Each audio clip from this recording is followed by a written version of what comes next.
সাথে কে জিনা করেছে? বলে তুমি করেছো। বাচ্চাটা দিয়ে দিই। বাচ্চাটারে কোলে আনলো এই আবেদ বুজুর্গ। বাচ্চাটারে কোলে আইনা মনে মনে মালিকেরে বলছে, মালিক তুমি সত্যটা প্রকাশ করে দাও। বাচ্চাটারে কোলে আইনা সবার সামনে বলে, বাচ্চা তুই শিশু, কথা বলতে পারো না, আল্লাহর হুকুমে তুই বল তোর বাবাকে। সাথে সাথে দুধের বাচ্চা জবান খুলে গেছে, ডাক দিয়া কয়, আমার বাবা হলো রাখাল।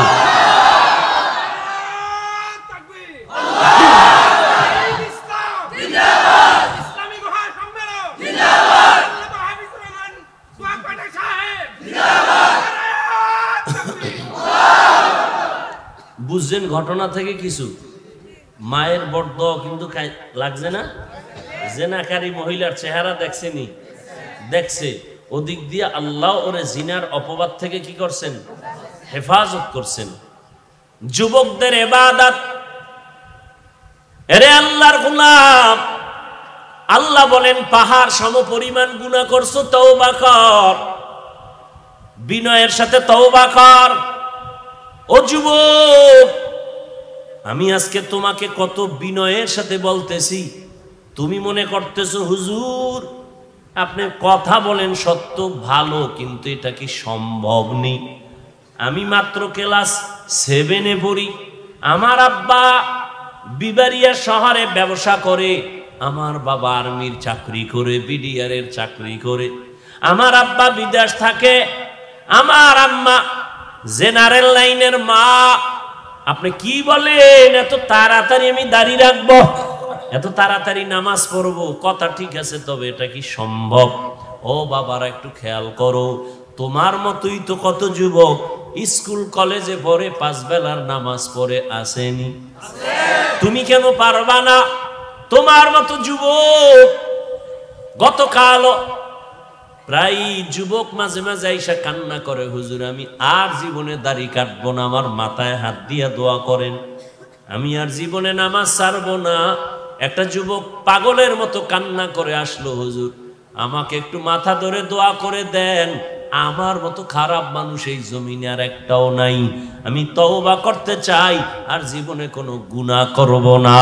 ও যুবক বাবা, মানুষের মনে কিছু শখ থাকে, আশা থাকে, আমি সিনেমায় যাব, আমি পার্কে যাব, আমি আড্ডা দিব, এই যে কিছু কিছু শখ, এগুলো তো টুকটাক করছো, করো নাই? পার্কে গেছো, এবার ফিরে যা, আশা তো পূরণ হইছে, আর কত? মইরা গেলে আর কেমনে যাবি? ছাত্র জনতার আন্দোলনে কত যুবকের প্রাণ চলে গেল, তুইও তো যাইতে পারতি। ঘুমের ঘরে কত মানুষ মরে যায়, তুমিও তো মরে যেতে পারো। সিনেমা হলে যাওয়ার আশা, গেছো তো, এখন ফিরে যাও, তওবা করো। বন্ধু বান্ধব নিয়ে আড্ডা দিছো, এখন ফিরে যাও। মা বাবার সেবা কর, জীবনটারে কাজে লাগা, ফুলের মতো জীবনটারে নষ্ট করিস না, ফুলের জীবনটাকে নষ্ট করিস না। তোর লেখাপড়ার টাইম ব্যয় কর, ঠিক মতো লেখাপড়া কর, মা বাবার খেদমত করে দোয়া নে, শিক্ষকের সাথে ভালো আচরণ করে দোয়া নাও, আজান হয়েছে নামাজে দাঁড়াও, জিহ্বা দিয়া কাউকে গালি দিবা না, আঙ্গুল দিয়া কারো বিরুদ্ধে লেখবা না, জবান দিয়া কারো বিরুদ্ধে কিছু বলবা না। আলেম ওলামা পাইলে দোয়া নাও, নবীর তরিকা মেনে চলো। মনেরে নিজেরে বুঝাও, রে মন আমার মতোই তো যুবক, স্কুল কলেজে পড়িয়া যদি নামাজ পড়ে আমি কেন পারি না? আমার মতো যুবক যদি চাকরি করে, ব্যবসা করে, রাস্তায় গাড়ি চালায়, নামাজ পড়ে, আমি কেন পারি না? আল্লাহ তুমি আমারে কবুল করো নাও, আমি আজকে থেকে আর দাড়ি কাটবো না, নামাজ ছাড়বো না, বেপরদায় চলবো না, আর মা বাবারে কষ্ট দিব না, নবীর তরিকার বাহিরে চলবো না, উলামায়ে কেরামের পরামর্শ নিয়ে চলবো। সবার কপালে তওবা নসিব হবে না, সবাই তওবার দরজায় ফিরে আসবে না। আবু জাহাল নবীজির 13 বছর দেখলো, বয়ান শুনলো, কালেমা নসিব হলো না। আর ওমরের মতো বান্দা 27 বছর বয়সে তরবারি নিয়ে যায় মদিনার নবীর কল্লা ফালাবে মক্কা নগরীতে। ওমরের কত শক্তি! 27 বছরের যুবক যাইয়া হঠাৎ মাথা নরম হয়ে গেছে, দিল নরম হয়ে গেছে। নবীরে গিয়া কয়, নবী আমারে মাফ করে দেন, আর ছিলাম আপনার মাথা কাটতে, আপনি আমার কল্লা ফালান, তবে আগে আমারে জান্নাতি বানায় দেন, কালেমা পড়ায়া দেন। সেই 27 বছরের যুবক ওমর আল্লাহর নবীর হাতে কালেমা পড়িয়া তো দামি হয়ে গেল। এখন ওমর যেই পথে হাঁটে ওই পথে কোনো শয়তানও হাঁটে না। এ যুবক, মোবাইল তো চালাবি, জিব্রাইলও যদি আসে, চালাইস না, কালকে ঠাডা ভরবে তোর মাথায়, এরপরও তুই ফিরবি না, যে ঠাডা পড়ুক মোবাইল অবস্থায়। যেহেতু ফিরবি না দেখবি, তাহলে আমার কিছু দাবি। 1 নাম্বার, মোবাইলে মাঝে মাঝে কোরআন তেলাওয়াত শুনিস। তুই সারা রাত আকাম করার পর যখন তুই ঘুমাবি, মক্কা মদিনার ইমামের তেলাওয়াত চালু কইরা তুই ঘুমা। শুনতে শুনতে ঘুমায় পর মাঝে মাঝে গুগলের মধ্যে বড় বড় মনীষীদের ইতিহাস, সালাউদ্দিন আইয়ুবীর জীবনী পর। বলার আমার সময় নাই, কেমন যুবক সালাউদ্দিন আইয়ুবী, গুগলে সার্চ দিয়া কালকে পর।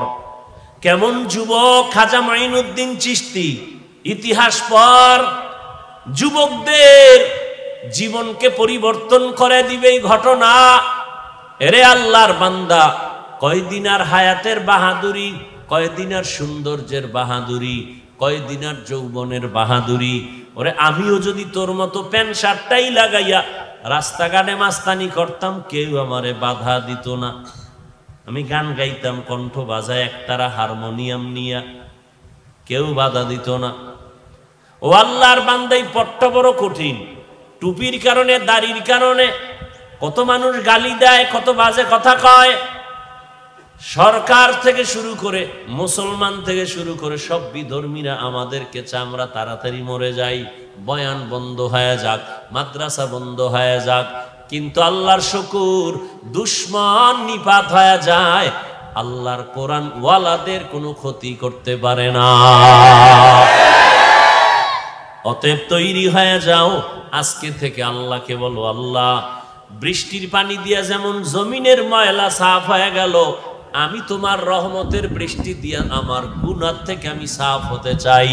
আজকে থেকে নামাজ ছাড়বো না, বেপরদায় চলবো না, মা বাবার সাথে বেয়াদবি করবা না, মোবাইলে সময় নষ্ট করবা না, জিহ্বা দিয়া গালি দিবা না, মিথ্যা বলবা না, কারণ আমি গীবত করবা না, শিক্ষকদের সাথে কখনো বেয়াদবিমূলক আচরণ করবা না, ওলামায়ে কেরামের পরামর্শ নিয়া, মা বাবার দোয়া নিয়া, নবীজির তরিকা মেনে 5 বেলার নামাজ পড়ে চলবা। কারা কারা? দুটো হাত আল্লাহকে দেখাও।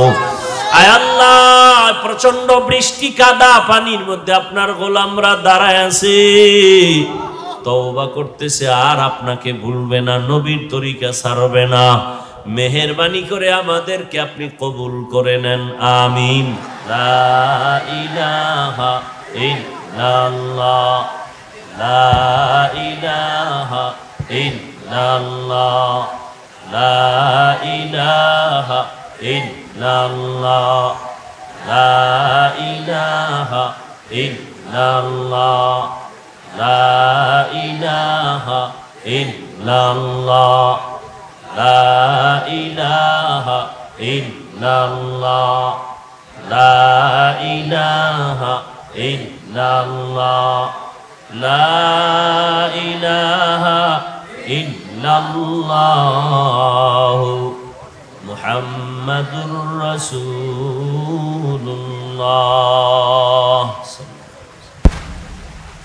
আল্লাহ তাআলা বলেন, তোমরা যারা গুনাহ করে নিজেদের উপরে জুলুম করেছো, তোমরা আমার দয়া রহমত থেকে কেউ ফিরে যেও না, নিরাশ হও না।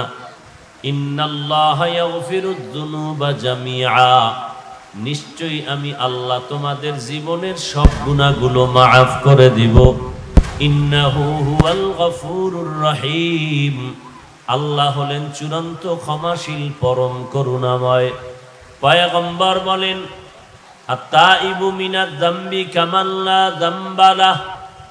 আল্লাহর নবী বলেন, যারা গুনাহ করিয়া আল্লাহর কাছে প্রত্যাবর্তন করে, দৃঢ়তার সাথে তওবা করে, আল্লাহ পাক তার উপরে এতটা খুশি হয়ে যান, তার জীবনের গুনাহ তওবার কারণে এতটা ক্ষমা করে পবিত্র বানায় দেন, মনে হয় যেন জীবনে সে একটা গুনাহও করে নাই। আতিনা ফি দারে দুনিয়া না হাসান, আতিনা ফি দারে উকবা না হাসান, ইয়া গিয়াসাল মুস্তাগীসিন ইহদিনা লাফতিখারা বিল উলুমি ওয়াল গিনা, লা ইলাহা ইল্লাল্লাহ,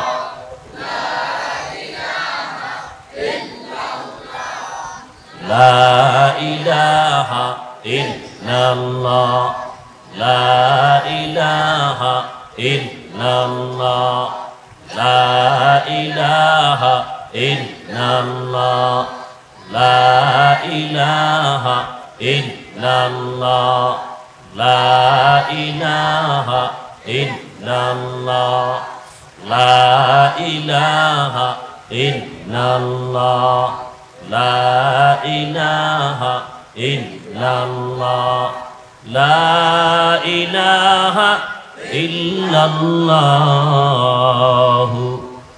মুহাম্মাদুর রাসূলুল্লাহ। তো আল্লাহ পাক রব্বুল আলামিন, নবীজি বলেন, কোরআন শরীফ আমার কাছে অত্যন্ত প্রিয় একটি কিতাব, যেই প্রিয়র কোনো তুলনা নাই। আর কোরআন শরীফের মধ্যে যত আয়াত আল্লাহ দিয়েছেন, সূরা জুমারের এই 55 নং আয়াত আমার কাছে আরো বেশি প্রিয়, কারণ আল্লাহ যে কত বড় দয়াময় এই আয়াতের দ্বারা তা আল্লাহ ব্যক্ত করেছেন। আল্লাহ এই আয়াতের মধ্যে পৃথিবীর প্রত্যেকটা মানুষকে তওবার আহ্বান করেছেন। প্রকারান্তরে আল্লাহ জান্নাত দেওয়ার ওয়াদা করেছেন। তোমরা যারা গুনাহ করেছো বান্দা বান্দি, হিন্দু, বৌদ্ধ, ইহুদি, খ্রিস্টান, সমস্ত ধর্মের মানুষ সবাই কার বান্দা? আল্লাহর বান্দা। আল্লাহ বান্দা বলে সম্বোধন করেছেন। তুমি যেই ধর্মে থাকো, গুনাহ করিয়া নিজেদের উপরে যদি জুলুম করে থাকো, আসো আমার কাছে ফিরে আসো, তওবা করো, আমি আল্লাহ তোমাদের জীবনের সব গুনাহ মুহূর্তে ক্ষমা করে দেব। বড় বড় বড় বড় পাপীদেরকেও আল্লাহ মাফ করেছেন। আর মাফ করার জন্য আল্লাহ কিছু রাস্তা খুলে দিয়েছেন, কাজ দিয়েছেন, এই কাজ করো। যেমন আপনারা এখানে আসছেন, এটা একটা কাজ, একটা আমল, নেক আমল। নবীজি বলেন, আল্লাহর হুকুম, এখানে আসছে একটা ভালো কাজের জন্য, এর বরকতে তার জীবনের সগীরা গুনাহ সব মাফ। দান করবে, এটার কারণে অন্যান্য গুনাহ আল্লাহ মাফ করে দেন।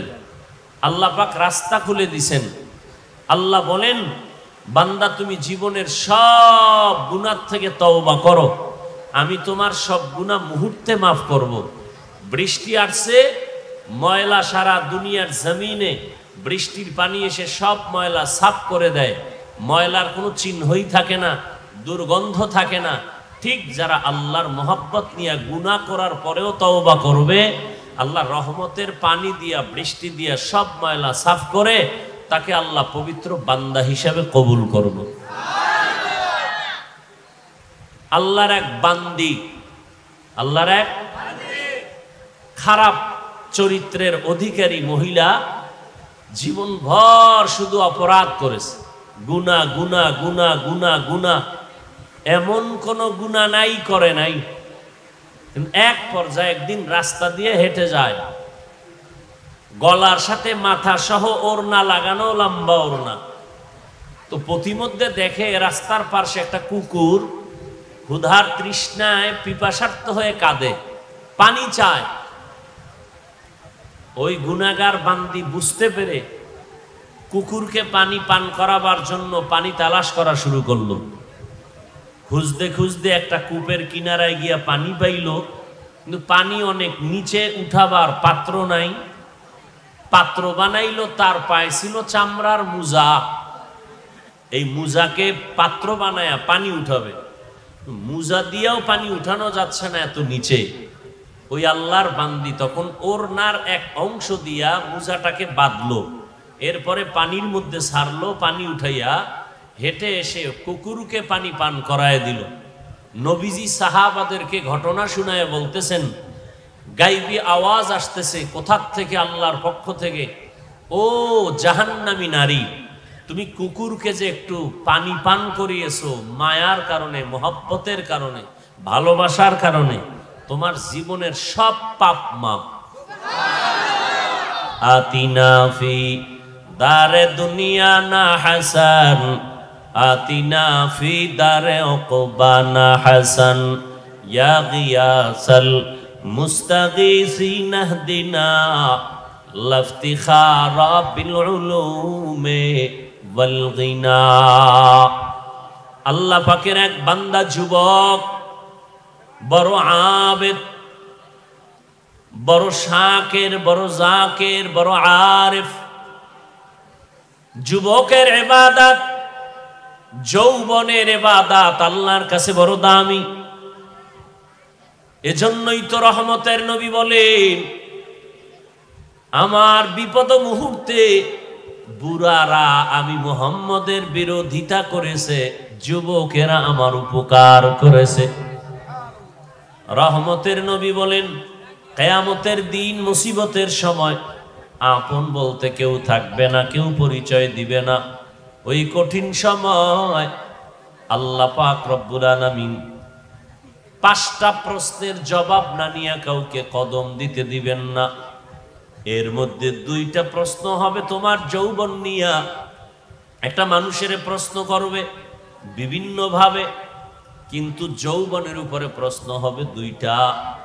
যৌবনটা তুমি কিভাবে কাটাইছো এর জন্য তুমি জবাব দাও। সম্পদের হিসাব নিবেন, কেমনে আয় করলা, ব্যয় করলা। আল্লাহর নবী বলেন, যৌবনের এত মূল্য আল্লাহর কাছে, মানুষের কাছেও যুবকদের বড় মূল্য। কি বুড়া হয়ে গেলে তোরে কোনো মাইয়া নিবে? নিবে না। নিবে? নিবে না। কোনো বুড়িকে জুয়ান বিবাহ করবে না, কোনো বুড়াকে যুবতী বিবাহ করবে না। তুমি যদি বুড়া হয়ে যাও, চাকরির মধ্যে তোমার আর মেয়াদ থাকবে না। বুড়া মানুষের মূল্য দুনিয়ার মানুষের কাছেও কম, আল্লাহর আদালতেও কম। যুবকের মূল্য বেশি, যুবকদের ইবাদতের মূল্য আল্লাহর কাছে বেশি। এই যুবক আল্লাহর বান্দা এত পরিমাণ ইবাদত করে, মনে হয় তার খানা এত মজা লাগে না, ইবাদতে এত মজা লাগে। দুনিয়া সব বিমুখ হয়ে গেছে।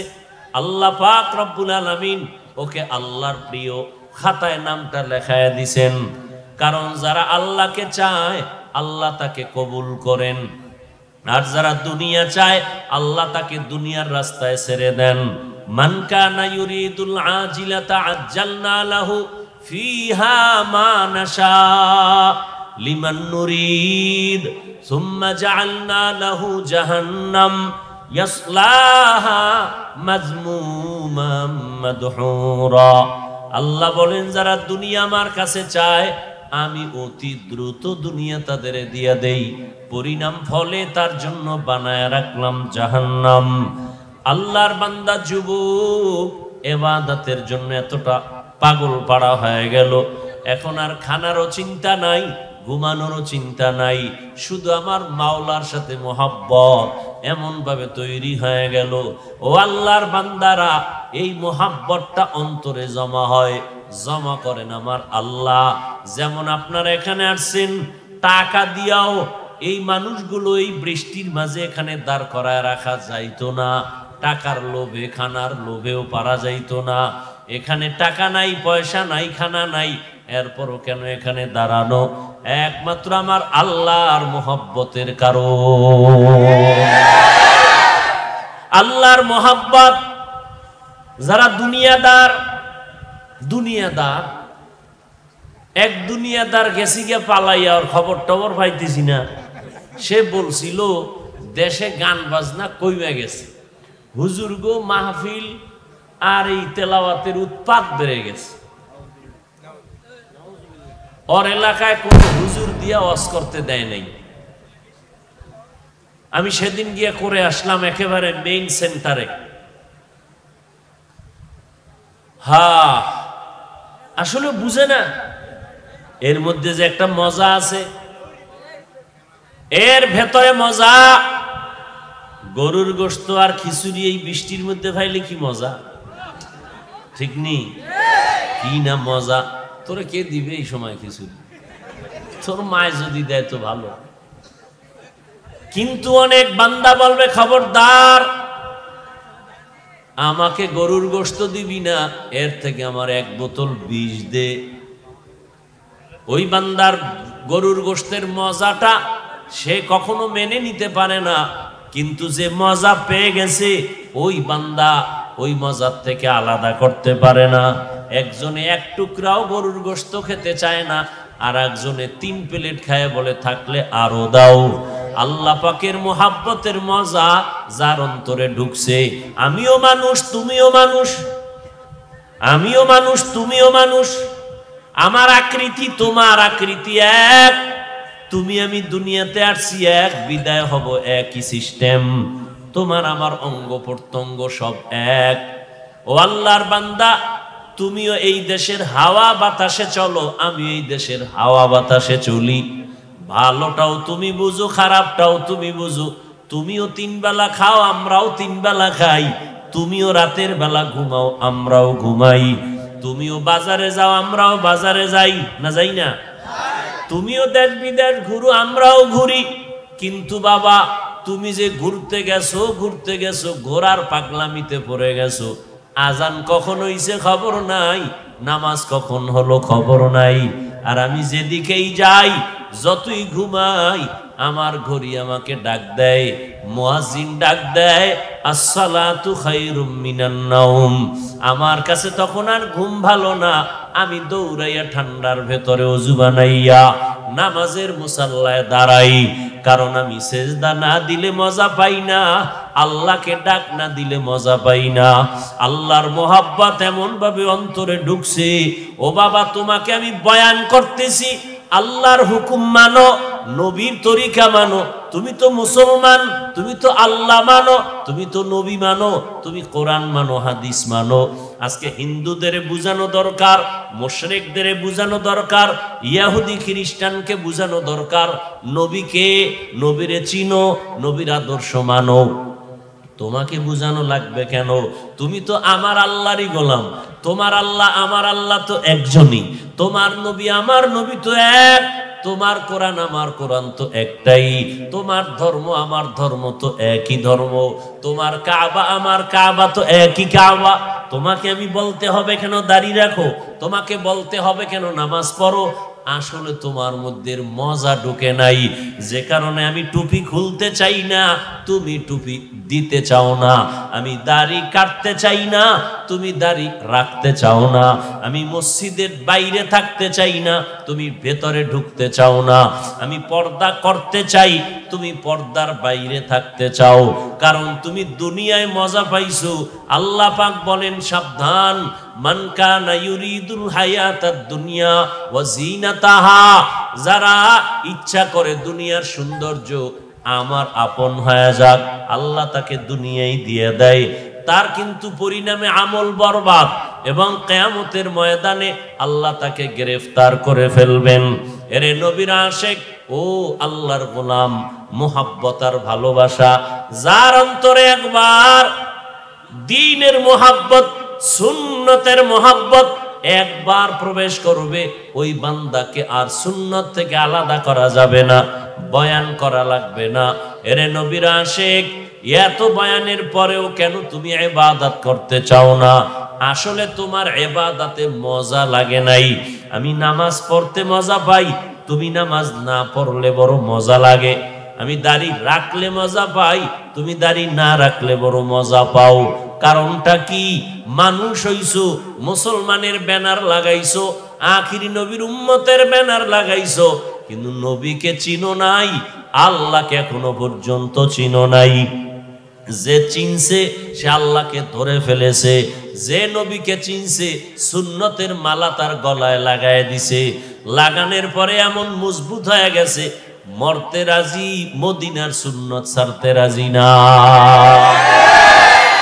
ওই যুবক আল্লাহর বান্দা ইবাদতে এত মজা পাইছে, এখন এই এলাকায় থাইকা মসজিদে গেলে ভাল লাগে না, বাইর হইলে আবার দুনিয়া, বাইর হইলে বেগানা, বের হইলে আবার গানের আওয়াজ। মনে মনে ভাবে এমন একটা জায়গা যদি পাইতাম যেখানে গান বাজনার আওয়াজ নাই, বেপর্দা বেগানার আড্ডা নাই, নির্বিঘ্নে শুধু আল্লাহকে ডাকবো। চিন্তা করে করে একটা জায়গা বাইর করছে, বাড়ির অদূরে একটা পাহাড়, ওই পাহাড়ের চূড়ায় গিয়ে আমি আল্লাহরে ডাকবো। ওখানে কোনো বেগানা যাবে না, খেয়াল করো, ওখানে কোনো গানের আওয়াজ যাবে না। ওই পাহাড়ের উঁচা, পাহাড়ের চূড়ায়, ওখানে কোনো বেগানা যাবে না, নাচ গান যাবে না, গানের আওয়াজ যাবে না। যুবক আল্লাহর বান্দা চিন্তা করে সিদ্ধান্ত নিয়ে পাহাড়ের চূড়ায় গেল। মাকে বলল, মা আমি আল্লাহর ডাকে সাড়া দিয়ে চলে গেলাম, তোমার সাথে মোলাকাত হবে কিনা জানি না, আমি আল্লাহর ইবাদতে রওয়ানা। যুবক ওখানে চলে গেল, পাহাড়ের চূড়ায় ছোট্ট ডালপালা কেটে একটা সুন্দর একটা ভাঙ্গা ছোট ঘর উঠাইয়া ঝুপড়ি, ওখানে থাকে, আল্লাহর ইবাদত, খানার চিন্তা নাই, ঘুমের চিন্তা নাই, শুধু আল্লাহর ইবাদত, আল্লাহর মহব্বতে নামাজ পড়ে, সেজদা করে, জিকির করে, তসবিহ পড়ে। কিন্তু মা এদিকে ঘরে একা। ছেলেটা কোথায় গেল, কোন পাহাড়ে খবর নাই। কিন্তু মায়ের মনে মানায় না। কিছুদিন পরে মা পাগলনির মতো হলো, ছেলেটার চেহারাও তো দেখতে পারি না, ছেলে আসেও না। ওই এমন মজা পাইছে, এখন আর আমার কথা বোধহয় ওর মনেই নাই। ওর অন্তরে ঢুকছে মা বাবার থেকে আমার আল্লাহ বড়, আমার নবী বড়, আমার আল্লাহর মোহাব্বত এমন ভাবে ঢুকছে, মায়ের খবর নাই। মা সহ্য করতে না পারে একদিন, দুদিন, 3 দিন ভাবার পর সিদ্ধান্ত নিল, মা বুড়ি, বুড়া, বয়স অনেক হয়ে গেছে। চিন্তা ভাবনা করিয়া আমি যাব, ছেলে আসবে না, আমি একটা নজর দেখার জন্য যাব। মা সূর্য যখন একটু উপরে উঠে গেল, প্রচন্ড রোদের তাপ, ঠিক এই সময় মা বের হলো সন্তানকে দেখার জন্য। বুড়ি মহিলা একা একা হেঁটে হেঁটে পাহাড়ের নিচে গেল, উঠতে পারে না, শক্তি নাই। সন্তান ওখানে ইবাদতে নামাজে দাঁড়ানো, সন্তান, মা পাহাড়ের নিচে, সূর্যের গরম। নবীজি হাদিসে বলেন, মহিলা কেমনে সন্তানের ডাকছে, সাহাবাদের নবী ইশারা দিয়া বুঝায়, সূর্যের আলো, উপরে তাকাইলে সূর্যের আলো চোখে লাগে, মা হাতটাকে এভাবে রাইখা এরপরে সন্তানের ডাক দিছে, এই সন্তান, আমি তোর মা, পাহাড়ের নিচে আসছি, একটু আয়, তোকে আমাকে একটু দেখতে মনে চায়। সন্তান আওয়াজ শুনছে, কিন্তু এমন টাইমে মা ডাকছে যেই টাইমে সন্তান নামাজে দাঁড়ানো। কিতে দাঁড়ানো? সন্তান, মা একবার ডাক দিছে, আওয়াজ নাই, আবার ডাক দিছে, আওয়াজ নাই, আবার ডাক দিছে, আওয়াজ নাই। মা বলে, একটু দেখা দে, আমি কষ্ট করে আসছি, সূর্যের গরম সহ্য করা যায় না। সন্তান চিন্তা করলো, আমি এখন তো মাওলার মোহাব্বতে নামাজে দাঁড়ানো নফল, এখন কি আমি মায়ের ডাকে সাড়া দিব নাকি আল্লাহর মোহাব্বতে নামাজ ধরে রাখবো? সিদ্ধান্ত নিয়ে কয়, না, নামাজ ছাড়বো না। মা ডাকে আর না ডাক, আমি মার ডাকে সাড়া দিব না। মা দীর্ঘক্ষণ গরমে কষ্ট পাইয়া চুপচাপ আবার ঘরে চলে গেল। মনে মনে কয়, রে বাবা, মনের দুঃখ বুঝাইতে পারলাম না, একটা বার যদি দেখা দিতি আমার কলিজাটা ঠান্ডা হয়ে যেত। সন্তান আল্লাহর ইবাদতে দাঁড়ানো, ওই সন্তান তো জানে না মা যখন ডাক দিবে নফল নামাজ ছাইরা মায়ের ডাকে সাড়া দাও, কারণ মা তোমার কষ্ট জানো না পায়। মা যদি কষ্ট পাইয়া বরদোয়া করিয়াই ফেলে, তোমার জীবনের ইবাদত বরবাদ হয়ে যাবে। নফল নামাজে দাঁড়ানো আছো, মা ডাক দিলে তাড়াতাড়ি মায়ের ডাকে সাড়া দাও। সন্তান ডাকে সাড়া দেয় নাই, বাড়ি চলে গেল, না আর আসবো না। কিন্তু না, বাড়ি যাইয়া আবার মনটা পাগলনির মতো হয়ে গেল। সন্তানের না দেখলে ভালো লাগে না। মা আবার চিন্তা করে সিদ্ধান্ত নিল, আমি আর একবার সন্তানের কাছে যাব। ঠিক নিয়ত করিয়া রওয়ানা, মা সন্তানকে দেখার জন্য। আবার ঠিক ওই রোদের টাইমে হেঁটে হেঁটে পাহাড়ের চূড়ার নিচে গিয়া দাঁড়াইল। পাহাড়ের পাদদেশে দাঁড়াইয়া এমন টাইমে ডাক দিছে, আগের মতো সন্তান আবার নামাজে দাঁড়ানো। মা চিৎকার দিয়া ডাক দিছে, বাবা আমি মায়ের সাথে একটু মোলাকাত কর, দেখা কর। সন্তান আজও নামাজে দাঁড়ানো, চিন্তা করে আমার আম্মুর ডাকে সাড়া দিব নাকি নামাজ ছেড়ে দিব, না নামাজ ধরে রাখবো। সিদ্ধান্ত নিয়া মায়ের ডাকে সাড়া দেয় নাই, নামাজে বসে আছে। মা আজও কষ্ট পাইয়া বিমুখ হয়ে চলে আসলেন। দুইবার হলো, মা বলে আর যাব না, কিন্তু মনেরে মানানো যায় না। শেষ মা বলে আমি আর একবার যাই, এটাই আমার শেষ। মা তৃতীয় দিন আর একবার রওয়ানা। এবার গিয়া ডাকে, শেষবার আসছি বাবা আমাকে একটু দেখা দেও। সন্তান সাড়া দেয় না। এতদিন 2 দিন মা কষ্ট পাইছে ঠিকই, সন্তানের জন্য খারাপ কিছু বলে নাই।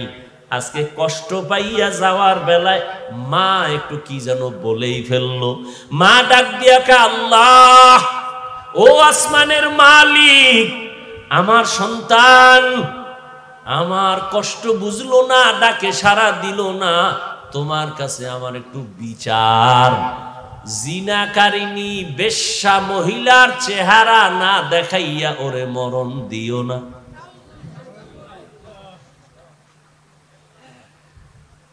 ওইটা তার কাছে অনেক বড় বড় দোয়া। যদি কিন্তু জিনা করাইয়া মরণ দিও তো আরো মারাত্মক। হালকা কইছে জিনাকারিনী বেশ্যা মহিলার শুধু চেহারাটা দেখায় দিও, বাস এটা ওর জন্য জীবনের বড় ক্ষতির কারণ হবে। গুনাহগার বেশ্যা জেনাকারিনী মহিলার চেহারাটা ওরে দেখাইয়া মরণ দিও, তার আগে দিও না। আর আপনি আমি এই যুবক, বেশ্যা নারী, চূড়ান্ত জিনাকারিনী নারীর চেহারা দেখা কত বড় পাপ। আর তার সাথে সারা রাত মোবাইলে কত কথা বলে জীবনটারে নষ্ট করতেছো রে বাবা। মোবাইলে রাত কাটাইতেছো, বেগানার সাথে কথা বলো।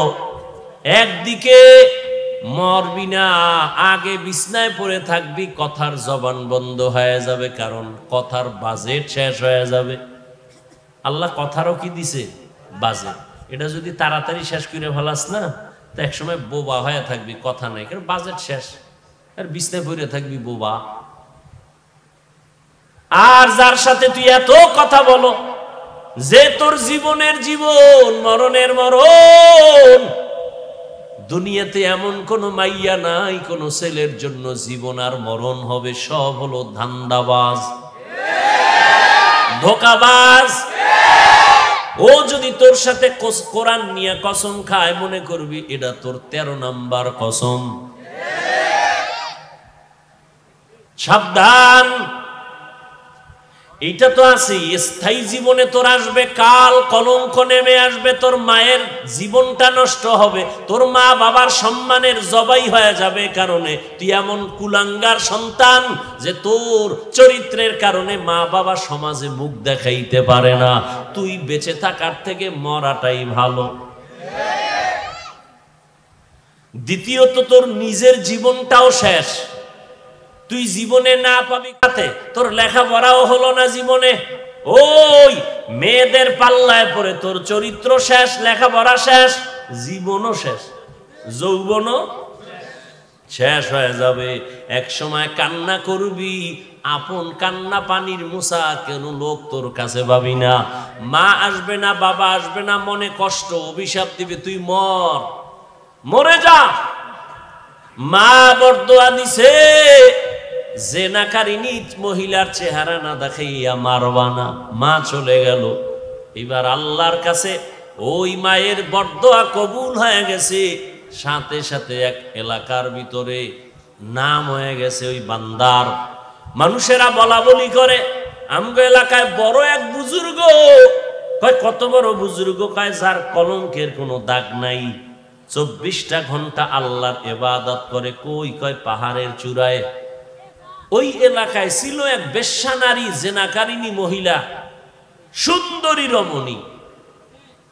সে কয় তোমার যেই প্রশংসা করলা, যেই আবেদ বান্দা যুবক এত ইবাদত করে, কয় আমি ওর ইবাদত ছুড়াই দেব। কয় তুমি কেন? তোমার 10টা নিল, ওর জীবন যাবে, আল্লাহ ছাড়া কাউকে অ্যাকসেপ্ট করবে না। সুন্দরী মেয়ে মহিলা কয় আমি পারবো ওরে আল্লাহর থেকে দুনিয়ামুখী করে দিতে। চলে গেল মহিলা চ্যালেঞ্জ দিয়া, একা একা পাহাড়ের চূড়ায় গিয়া ওই ঝুপড়ির সামনে দাঁড়াইল। যুবকটা নামাজে দাঁড়ানো, ওই এলাকার সুন্দরী রমণী এমন পজিশনে দাঁড়াইল যে নজর দিলেই তার নামাজ শেষ হয়ে যাবে, কিন্তু না, মহিলাটা এত ইনায়া বিনায়া বিভিন্ন ভাবে অপকৌশল অবলম্বন করিয়াও যুবকের নামাজ থেকে এক বিন্দু ওর দিকে ফিরাইতে পারে নাই। সেই ইবাদত করনেওয়ালা যুবক, মায়ের দোয়া তো কবুল হইতেইব। এই বেশ্যা নারী আসছে, চেহারাটা দেখলেই এরপরে মায়ের দোয়া কবুল, কিন্তু ও এখনো দেখে। মহিলা বহু কাইফিয়াত করছে যা করার, কিন্তু আল্লাহর বান্দা এক বিন্দু এক সেকেন্ডের জন্য চোখ দুইটা ঘুরায় না, ওই মেয়ের দিকে তাকায় নাই।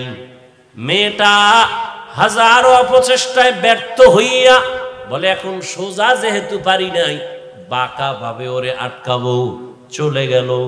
চলে যাইয়া পাহাড়ের নিচে পার্শ্বে একটা মাঠ, এরকম ময়দানে বকরির রাখাল ওই মহিলা সুন্দরী রাখালের সাথে জিনা করছে। কার সাথে? রাখালের সাথে জিনা করছে। কিছুদিন পরেই বাচ্চা হলো। কি হলো? এই মহিলা, রাসূলের হাদিস, এই মহিলা বাচ্চা কোলের মধ্যে নিয়া এলাকায় ঘুরা ঘুরা কয় তোমগো বুজুর্গের জানুনি কি হাল? কয় কি? কয় এই দেখো অবৈধ বাচ্চা ওই বুজুর্গের। বাচ্চা কার? বুজুর্গের না রাখালের? কিন্তু মহিলা যখন ডাইরেক্ট পারে নাই, এবার অপবাদ শুরু করছে। এলাকায় ঘুরা ঘুরা কয় ওই বুজুর্গ আমার সাথে জিনা করছে, এই দেখো তার বাচ্চা। একথা শুই না এলাকার মানুষ লাঠি হাতে নিয়ে রওয়ানা। এই বুজুর্গের আর এলাকায় রাখবো না। উপরে যাইয়া ঘর ভাঙছে, ভাইঙ্গা বলে তোমার ইবাদত বন্ধ করে দাও, তুমি বড় খারাপ। কিন্তু ইবাদতে ছিল নামাজে। হঠাৎ একদিক থেকে কে যেন তার শরীরের উপর একটা টাচ করলো, একটা চিৎকার দিয়া কয় সাবধান, কি হয়েছে বলো? বলে তুমি জিনা করেছো, বাচ্চা হয়েছে। জিনাকারী নারী এলাকায় ঘুরে বলে আল্লাহর জাতের কসম আমি এক সেকেন্ডের জন্য কোনো গুনাহ করি নাই, কবিরা গুনাহ করি নাই। বলে কে? বলে ওই মহিলা। কয় আনবানি আমার সামনে। পারবা? কয় পারবো। কয় রেডি হও, আনো। এইবার আল্লাহর বান্দা ওই মানুষ গিয়া মহিলারে রেডি করলো। পারবা বলতে আবেদের সামনে, বুজুর্গের সামনে। কয় পারবো। কয় চলো। পাহাড়ের নিচে এসে সব বসা। আর এই যুবক কাঁদতেছে, আল্লাহ না জানি মায়ের কারণে তুমি আমার উপরে বেজার হয়ে গেছো, কিন্তু তোমার কাছে আমার দাবি জীবনের একটা শেষ দাও যদি তোমার কাছে ভালো লাগে, এর বিনিময়ে তুমি জিনার এই মিথ্যা অপবাদ থেকে আমাকে হেফাজত করো। বাস এবার নিচে নামছে। নাইমা মহিলা এত বড় বেঈমান, সবার সামনে বলে এই পুরুষ আমার সাথে জিনা করছে। এখনো আমার দিকে তাকা।